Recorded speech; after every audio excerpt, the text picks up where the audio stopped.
I can't stop this feeling deep inside of me. Girl, you just don't realize what you do to me. Why hello Clashers, it's Ash here coming at you today highlighting the newest common card inside Clash Royale. That's right, it's the Elite Barbarians. Now what you can expect from today's video is going to be maxing the card out, taking a look at its stats, and then more importantly, we're going to compare it to the old-fashioned Barbarians in a variety of different gameplay examples against popular cards in the meta right now, and at the same time we'll hypothesize where and when this new card might be best used and played inside the game. But before we do all that, a couple important pieces of information for you guys. As you can see here, it's only spawning 2 Barbarians versus 4 Barbarians. However, they move very fast as opposed to a medium movement speed on the Barbarians. You can see right now they're both at tournament level standards, level 9. Now this is the newest common card, or I should say the first common card to be introduced inside the game since Ice Spirit, so it's been a while since we've seen a new common card. I'm pretty excited about that. I wish there were more common cards out there, as they are really the backbone of Clash Royale, so I'm happy to see this one added to the game. Now it remains to be seen how useful it is. Here you can see the max level Elite Barbarians and the max level Barbarians. You can pause and compare the stats if you want to do so, but for now we're going to go ahead and get into the gameplay. So first things first, let's go ahead and square off Barbarians in the right, Elite Barbarians in the left. You can see Elite Barbarians move so much quicker, and that's really going to come into play, because right now, I'm sure you guys probably are asking, for 1 more elixir, you're getting 2 less troops. Doesn't seem like that may be a value, and let me tell you, a lot of their value is tied up in their movement speed, but we'll get to that in just a bit. Let's compare Barbarians in the right versus Elite Barbarians in the left on defense, because you guys know that's mainly the use of Barbarians in the game, defensive troops, and you can see they're basically even in terms of defensive effectiveness. The Elite Barbarians swing faster, they do more damage.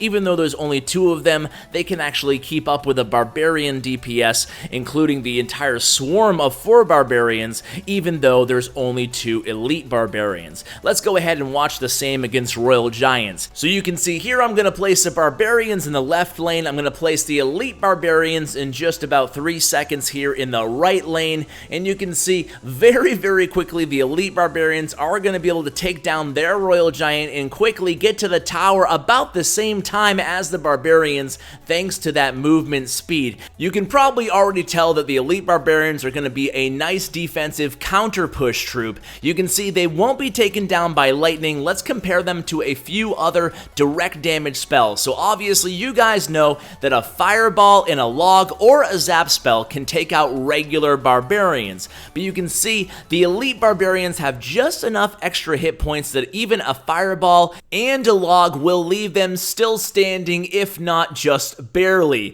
So another example here, fireball and a zap spell still leaves them with about 15 to 20% HP. I thought that a very interesting combination would be for your full elixir, for 10 elixir, dropping a lumberjack before the Elite Barbarians, and although they're only going to be able to take down 1 tower, you can see they did it in just a matter of seconds. Let's watch them with no defensive units and really try to time this out here. They move so fast, they swing so fast. The Lumberjack, the Knight, and the Elite Barbarians actually have a very similar movement speed as far as their swing goes. Now let's watch them against a Giant Skeleton here. They're really one of the few troops in the game that can both swing and move fast enough to kill the Giant Skeleton and then quickly get out of the way, even though one got a little sloppy there, a little clumsy, and died to that giant bomb. Now let's watch them against, a tornado. Just having a little bit of fun here, but you can see how fast they move here is key, as they're able to quickly get to that musketeer and then charge their way to the tower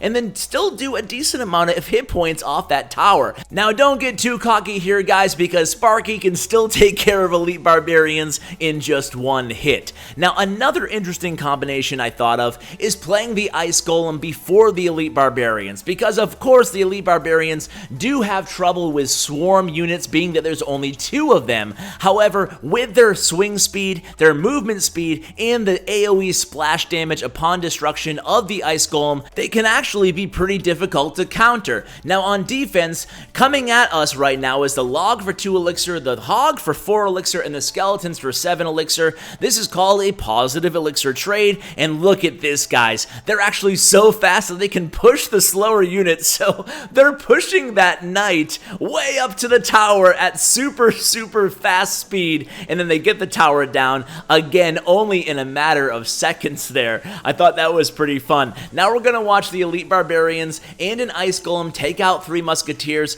pretty much with ease here. Again, their swing speed and their DPS really coming into play here. Now if you place the Elite Barbarians without the Ice Golem cover here, it gets a little bit hairier, but they can still get the job done if you time it properly. Of course, you are going to take a little bit of damage off your tower because one of those musketeers did lock onto my left tower there. Now lastly, because there's 2 of them, there's multiple units. As long as you have all of your towers still standing, they can be split, but just be careful here, guys. They move very fast, so if you want to get other tanks in front of them for whatever reason, you have to be prepared there, but they can actually be pretty difficult to counter when they're split. I remember 3 Musketeers, when they first were introduced to the game, people were asking why. They have no value. They're too easy to kill and too expensive. But once people started splitting their Musketeers, they found a whole new place within the game. So guys, I hope you enjoyed this sneak peek to Elite Barbarians. They could be an interesting card. We'll have to wait and see where they fall in the current meta and moving forward in the trajectory of the game. So that's gonna do it, guys. I hope you enjoyed this first look of the new Elite Barbarians. If it's your first time watching my channel, I want to welcome you guys. I cover advanced strategy for Clash Royale. I have a lot of guests on, and I really enjoy bringing you guys cutting edge tactics, techniques, and strategy. So guys, thank you so much for watching, whether you're new or old. I really appreciate you being here. So guys, have a great Thanksgiving, and as always, take care, guys.